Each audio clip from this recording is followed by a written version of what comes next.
안녕하세요, 팔구브로스입니다. 세상에는 정말 다양한 자동차들이 있고 또 이를 만드는 제조사들도 정말 많은데, 그래서 각 자동차 제조사들은 자사의 상품인 자동차를 타사보다 더욱 돋보이게 하기 위해 여러 마케팅을 펼치고 있습니다. 예를 들어 고품격을 넘어선 럭셔리 세단을 강조하는 브랜드들도 있고, 아니면 항상 최첨단 기술로 중무장에 놀라움을 자아내는 브랜드들도 있죠. 하지만 자동차라는 것은 단지 A부터 B까지 단순히 이동만 하는 이동수단으로서의 가치 외에도 다른 차량들보다 더욱 빠르고, 특히 운전자가 운전을 하면서 운전의 즐거움을 느끼게 해주는 것도 자동차가 지닌 또 하나의 덕목이자 가치라고 할 수가 있습니다. 그래서 여러 자동차 제조사들은 자사의 레이싱 DNA를 뽐내기 위해 F1이나 WRC 그리고 르망24시 같은 세계적인 모터스포츠에 천문학적인 금액을 지불해가면서까지 참가를 하게 되는 것이고, 또 그 기술력을 바탕으로 고성능 차량을 양산화하게 되는 것이죠.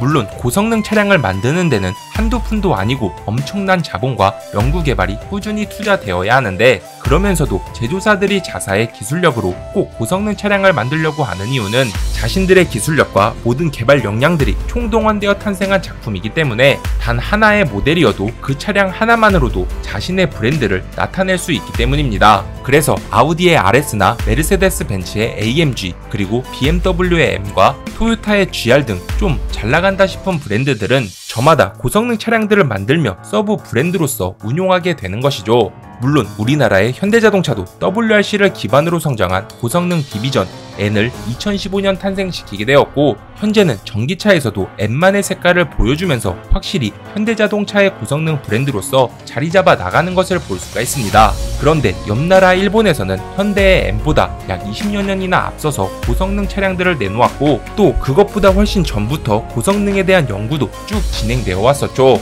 그래서 이번 영상에서는 그 주인공인 혼다와 그 혼다가 만든 고성능 디비전 타입 R에 대해 지금 시작하겠습니다.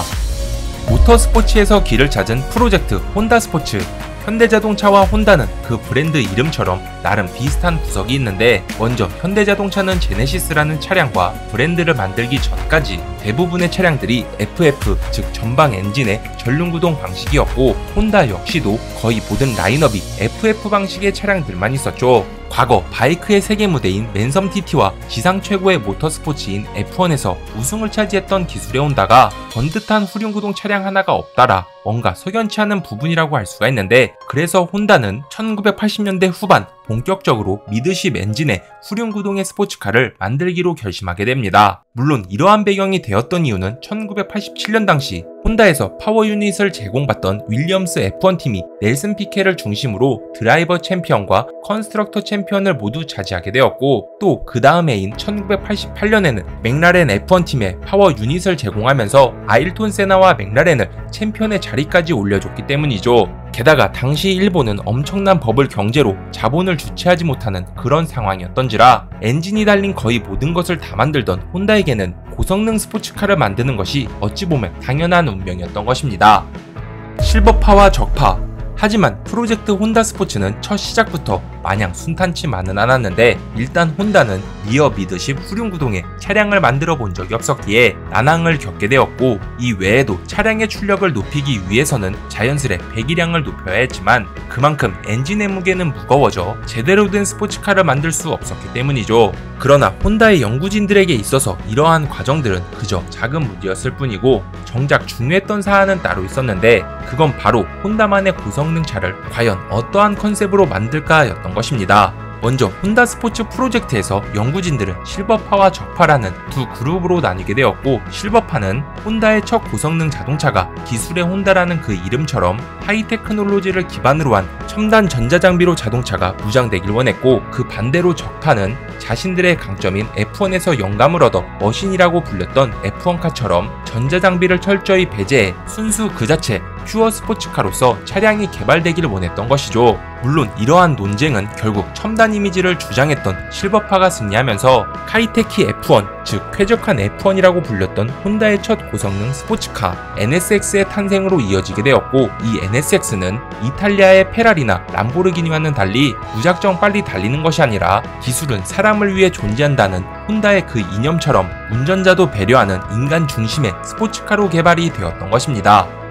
본격 혼다 타입 R의 등장. 그렇게 양산차로는 세계 최초로 올 알루미늄 모노코크 구조를 채택하고 가변식 밸브 타이밍에 VTEC 엔진까지 적용되었던 혼다의 NSX는 당대 최고의 기술이 집약된 하이테크 슈퍼카 그 자체였는데, 당시 가격은 800만엔으로 1990년 출시 당시 일본 자동차 중 가장 비싼 가격이었다고 합니다. 하지만 1987년에서 1991년까지 혼다의 파워 유닛으로 날개를 달았던 맥라렌 F1팀이 혼다의 홈그라운드였던 스즈카 서킷에서 우승을 차지하며 일본은 모터스포츠판이 더욱 성장하게 되었고, 그 계기로 서킷에서 고성능 스포츠카를 주행하려는 소비자들 역시도 크게 증가하게 되면서 혼다의 NSX는 엄청난 관심을 받게 되었죠. 그런데 인간의 욕심은 끝이 없는 것처럼 NSX의 오너들은 이미 잘 만들어진 NSX에서 보다 서킷을 적극적으로 공략할 수 있고 극한의 상황에서도 소위 미친 퍼포먼스를 보여줄 수 있는 자동차를 원하게 되었고, 그 결과 프로젝트 혼다 스포츠의 개발 과정에서 적파로 분류되었던 엔지니어들이 다시금 재등장하게 되었던 것입니다.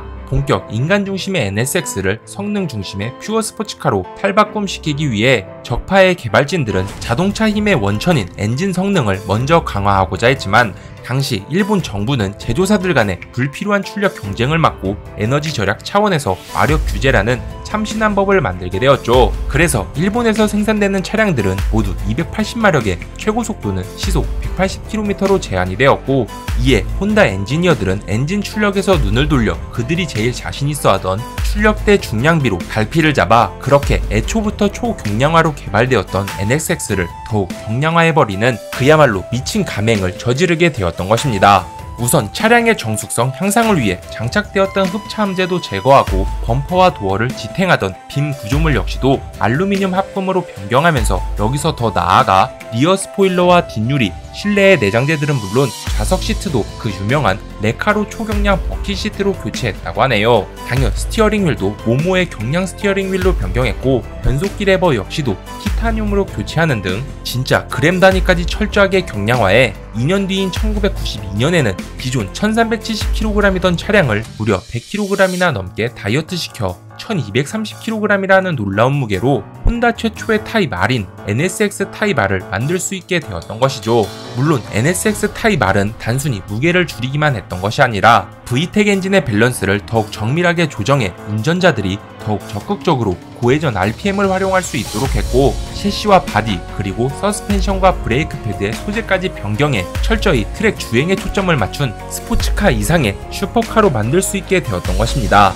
여담으로 현대자동차의 N은 남양연구소와 N의 시험 무대였던 니르부르크링 서킷을 상징하는 N에서 따왔다고 하는데, 혼다 타입 R의 R은 레이싱과 오늘날의 타입 R이 있도록 해준 레드, 즉 적파 엔지니어들을 의미한다고 하네요. 또한 혼다 타입 R을 상징하는 시그니처 컬러 빨간 혼다 로고를 지닌 하얀 외관의 타입 R 차량들은 1965년 혼다가 F1에서 처음 우승을 차지했던 당시 혼다의 F1카 혼다 RA272를 상징하는 것이라고 합니다. 1992년 혼다 최초의 고성능 모델인 NSX 타입 R을 시작으로 인테그라 타입 R, 어코드 타입 R, 그리고 현재의 시빅 타입 R까지 그야말로 적파의 빨간 기운이 온전히 느껴지는 혼다의 타입 R들이 앞으로도 모터스포츠 속에서 발전하길 바라며 이번 영상은 여기서 마치도록 하겠습니다. 오늘의 정보는 어떠셨나요? 재밌게 보셨다면 좋아요와 구독 부탁드리겠습니다. 끝.